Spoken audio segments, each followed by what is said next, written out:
Hello, नमस्कार दोस्तों। आप लोगों का स्वागत है मेरे चैनल पे। तो आज हम लोग पॉलिटी का जो करंट अफेयर्स का पार्ट है, इसको आगे बढ़ाते हैं। देखिए, और कुछ न्यूज़ है, टाइम ना वेस्ट करते हुए जल्दी से शुरू करते हैं। पहला आप देख लीजिए, सिटीजनशिप एक्ट को हम डिस्कस करेंगे सेक्शन 6 से जो इसमें लाया गया था, इसको स्पेसिफिकली डिस्कस करेंगे। उसके बाद हम लोग डिस्कस करेंगे वेस्ट बंगाल रेरा और हीरा, ये एक्चुअली क्या है। इन दोनों चीज़ को हम डिस्कस करेंगे। तो मैं थोड़ा बोल देता हूँ कि रेरा जो होता है, रियल एस्टेट से रिलेटेड होता है। ये सेंटर में आया था, फिर स्टेट में इम्प्लीमेंट किया गया था, मैं बोलता हूँ आपको। और हीरा वेस्ट बंगाल स्पेसिफिक है।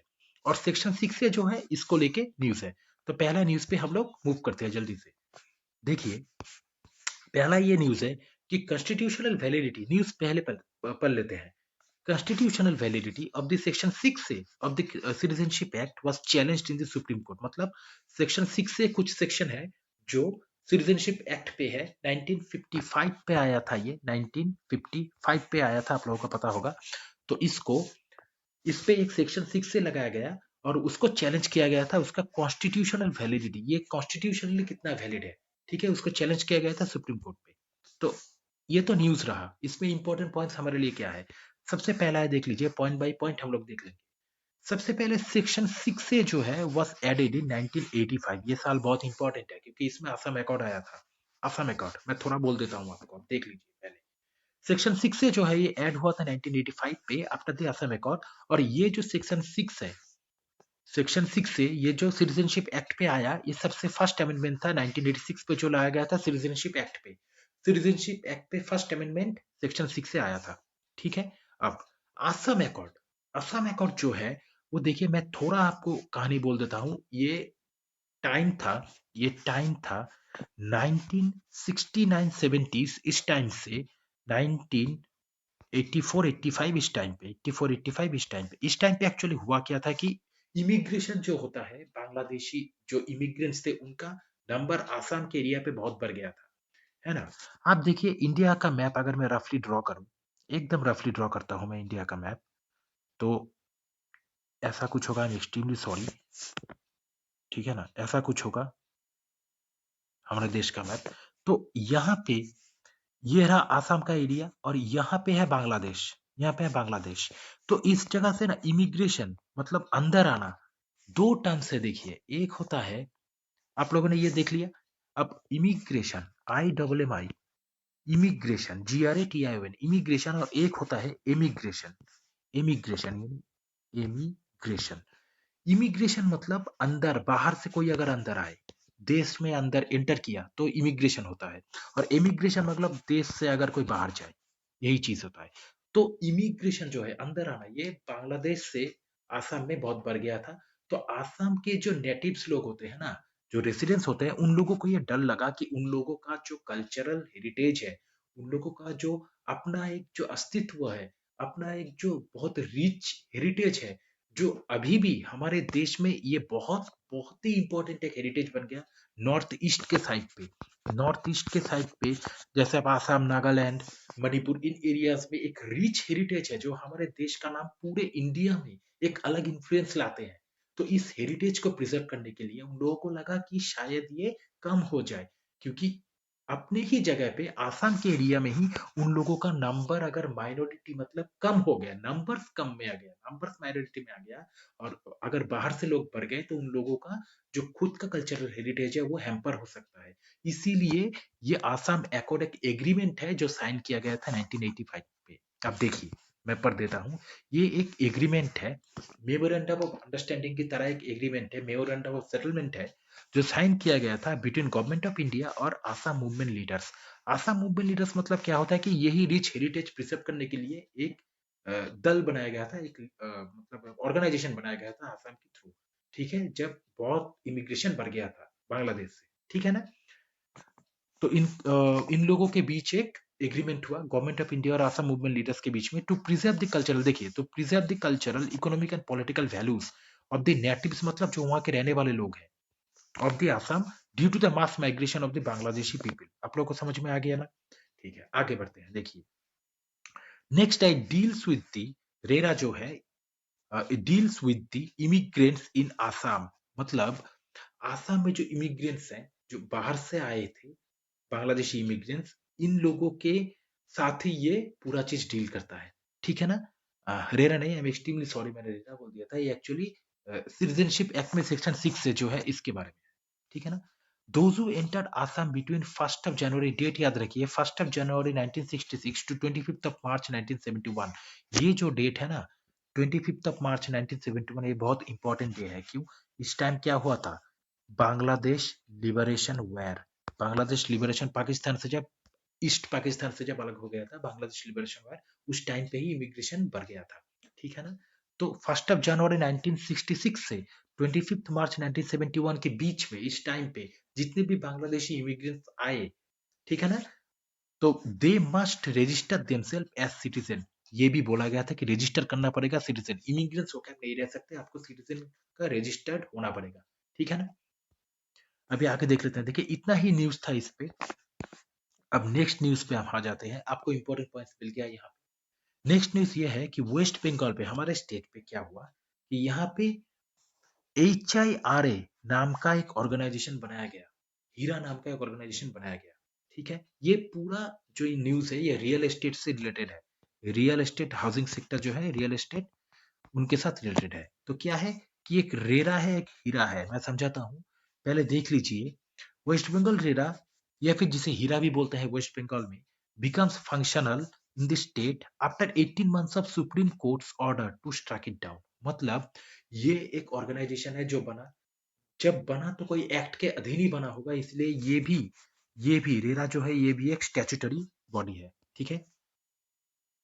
ये फंक्शनल हुआ in the state after 18 month, 18 महीने के बाद ये हमारे स्टेट में फंक्शनल हुआ, क्योंकि इससे पहले सुप्रीम कोर्ट ने इसे स्ट्रक डाउन कर दिया था। ठीक है? तो अब ये फंक्शनल बना, ये न्यूज है। अब इस पे से इंपॉर्टेंट पॉइंट्स क्या बनते हैं, अब जल्दी से देख लीजिए। सबसे पहले रेरा जो है, इसका फुल फॉर्म होता है रियल एस्टेट रेगुलेटरी अथॉरिटी।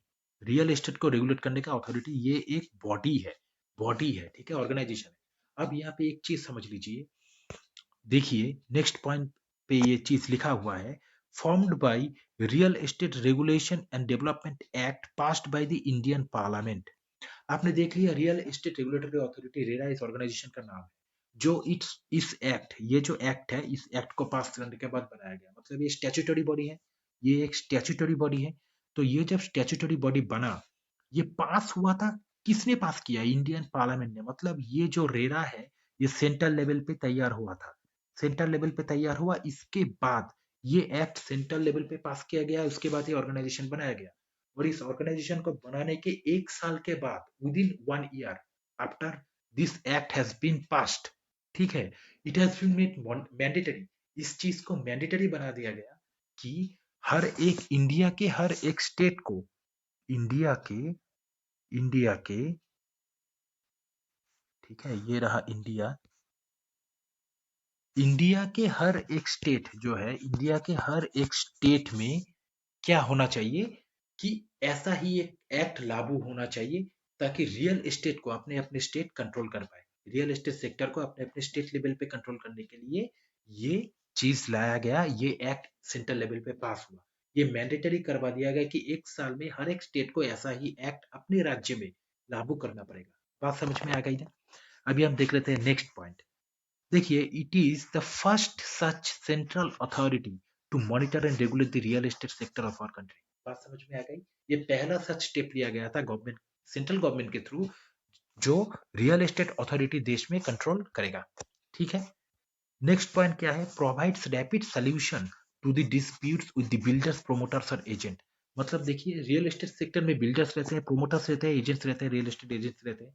तो इन लोगों के साथ अगर कोई डिस्प्यूट बना कंज्यूमर का, हम लोगों का, तो उस डिस्प्यूट को जल्दी से सॉल्व करने के लिए इस रेरा एक्ट में प्रावधान दिया गया। ठीक है? नेक्स्ट देखिए, इंश्योर्स ट्रांसपेरेंसी, ये बहुत इंपॉर्टेंट है, और अकाउंटेबिलिटी। ट्रांसपेरेंसी और अकाउंटेबिलिटी इंश्योर करना भी इस एक्ट का बहुत बड़ा इंपॉर्टेंट काम है। ठीक है? Insures transparency in the industry, fights against fraud. Fraud मतलब पैसों का अगर कोई फ्रॉड हुआ है, किसी भी तरह का फ्रॉड हुआ, बिल्डर्स के अगर बिल्डर्स ने या एजेंट्स ने किया, तो उसके अगेंस्ट हम लोग इस एक्ट के अधीन केस कर सकते हैं। ठीक है ना? मेंटेन अकाउंटेबिलिटी, अकाउंटेबिलिटी मतलब ये है भरोसा। मतलब इस एक्ट में जो रहेगा वो आपको आश्वासन देगा, it will just console you, जे जो भी होने वाला है, जो भी एक्ट में रहेगा वो आपके साथ एकदम न्याय होगा, ये आपको भरोसा देगा। यही होता है अकाउंटेबिलिटी। लिवाई फाइन्स, लिवाई मतलब चार्ज करना किसी पे, मतलब कुछ इम्पोज करना, फाइन इम्पोज करना या फिर पेनल्टी इम्पोज करना on the promoters and agent. Promoter और एजेंट पे अगर उन लोगों ने कुछ गलती किया तो उस पे फाइन या पेनल्टी लगाना, ये भी इस एक्ट के अधीन पावर है। और इन लोगों ने अगर कुछ ऐसा गलती किया जो केस फॉरवर्ड करना चाहिए, तो refers them to the CCI. CCI का मतलब होता है कंपटीशन कमीशन ऑफ इंडिया। इसके बारे में, बॉडी के बारे में हम लोग पढ़ेंगे, आप फुल फॉर्म याद रखिए, कंपटीशन कमीशन ऑफ इंडिया। तो इस बॉडी के पास भी ऐसे लोगों का केस सेंड करने का पावर है रेरा एक्ट के अधीन। ठीक है, नेक्स्ट पॉइंट में, इट कैन एक्वायर डिस्पोज और होल्ड एनी मूवेबल और इमूवेबल प्रॉपर्टी। इसका मतलब होता है इस एक्ट के अधीन पावर है कि ये कोई मूवेबल या फिर इमूवेबल प्रॉपर्टी, मतलब कोई प्रॉपर्टी जिसे हम एक जगह से दूसरी जगह ले सकते हैं, या फिर हाउस की तरह जिसे हम नहीं मूव कर सकते, ऐसे प्रॉपर्टी को एक्वायर कर सकता है। ठीक है, डिस्पोज कर सकता है। और होल्ड मतलब होल्ड करके भी रख सकता है। ठीक है ना, बात समझ में आ गई। नेक्स्ट देखिए, डेटाबेस मेंटेन करने का, रिकॉर्ड्स मेंटेन करने का भी पावर इस एक्ट के अधीन मिलता है। रियल एस्टेट प्रोजेक्ट्स का मतलब हर एक चीज जो होता है रियल एस्टेट सेक्टर में, उसका तो प्रोजेक्ट बनता है ना, जो एजेंट्स जो रहते हैं वो देखते हैं, उस प्रोजेक्ट के अधीन ही सारा काम होता है। तो हर एक प्रोजेक्ट कितना काम हो रहा है कितना नहीं हो रहा है, उसको क्लियर तरीके से लोगों के सामने ले आने के लिए एक रिकॉर्ड बनता है, और उस रिकॉर्ड को पब्लिश भी करता है पीरियोडिकली। इस रिकॉर्ड को मेंटेन करने का, पब्लिश करने का जो पावर है, ये भी रेरा एक्ट के अधीन मिलता है सारे स्टेट को और सेंटर को। ठीक है ना, रियल एस्टेट सेक्टर को। नेक्स्ट देखिए, promote digitization and investment in the real estate sector. ये तो होना ही है, रियल एस्टेट सेक्टर पे इन्वेस्टमेंट को बूस्ट करेंगे तभी ना देश का इकोनॉमी आगे बढ़ेगा। रियल एस्टेट एक बहुत बड़ा कंट्रीब्यूटर है हमारे देश की इकोनॉमी में, आपको पता है, तो इसको आगे भी लेके जाना है। सिर्फ रेस्ट्रिक्शन लगाने से नहीं होगा, ट्रांसपेरेंट तरीके से इसको गवर्न करो और इसको आगे लेके जाओ, इसको और मतलब इन्वेस्टमेंट देके इसको और आगे बढ़ाओ। यही मेन चीज है। और डिजिटाइजेशन तो है ही, क्योंकि मेक इन इंडिया चल रहा है, तो डिजिटल रिकॉर्ड्स मेंटेन करने का भी एक मतलब प्रावधान इसमें है। ठीक है ना, एवरी एजेंट हो या प्रोमोटर हो, needs to register themselves and their projects with RERA. मतलब ये मैंडेटरी करवा दिया गया है कि कोई भी एजेंट हो या फिर कोई प्रोमोटर हो, जो भी हो, इनका जो प्रोजेक्ट्स रहेगा उसको 100% रजिस्टर करना ही पड़ेगा रेरा के साथ। अगर रजिस्टर्ड प्रोजेक्ट नहीं है तो आप क्वेश्चन कर सकते हो कि ये रेरा में रजिस्टर्ड है कि नहीं। ठीक है ना, एग्जैक्टली जैसे आईआरडीएआई का नाम आपने सुना था ना, आईआरडीएआई, जो insurance regulatory development authority of India होता है, इंश्योरेंस सेक्टर को कंट्रोल करता है। ऐसे ही ऐसे ही रियल एस्टेट सेक्टर को कंट्रोल करने के लिए रेरा बना है। ठीक है ना, सेंट्रल बॉडी है। नेक्स्ट देख लीजिए, वेस्ट बंगाल हीरा क्या है। ये actually housing industry regulation act जो 2017 में पास हुआ था, ये ऑल्टरनेटिव है रेरा का। रेरा पास हुआ था 2016 में, है ना, उसके एक साल में, मैंने बोला था ना एक साल, तो एक साल में ही ये हीरा पास हुआ, क्योंकि ये मैंडेटरी करवा दिया गया था कि हर एक स्टेट को ऐसा ही एक एक्ट अपने स्टेट पे लाना पड़ेगा। तो इसीलिए वेस्ट बंगाल ने भी ये हीरा पास किया। ठीक है ना, हाउसिंग इंडस्ट्री रेगुलेशन एक्ट 2017 में, ये वेस्ट बंगाल का वर्जन है रेरा का। बात समझ में आ गई। तो इतना ही था न्यूज। और देखिए, एक और फुल फॉर्म है जो मैंने लिया है, एपीसीई। एपीसी का मतलब होता है forum for the people's collective effort. इस नाम को आप थोड़ा याद रखिए, लिख लीजिए। ये क्या है, ये एक अम्ब्रेला ऑर्गेनाइजेशन, मतलब सबसे बड़ा ऑर्गेनाइजेशन है हमारे लिए, हमारे सेफगार्ड के लिए। फॉर आवर आवर मतलब कंज्यूमर का सेफगार्ड है against the real estate fraud. अगर कोई भी फ्रॉड होता है तो इसके अगेंस्ट हमें एक क्वेश्चन प्रोवाइड करता है, forum for the people's collective effort. ठीक है ना, तो इतना ही न्यूज था। इसके बाद हम और भी न्यूज़ लेंगे धीरे धीरे करके। आप नोट्स बनाते जाइए और फॉलो करते जाइए। ठीक है, आपके पास बहुत नोट हो जाएंगे। Thank you.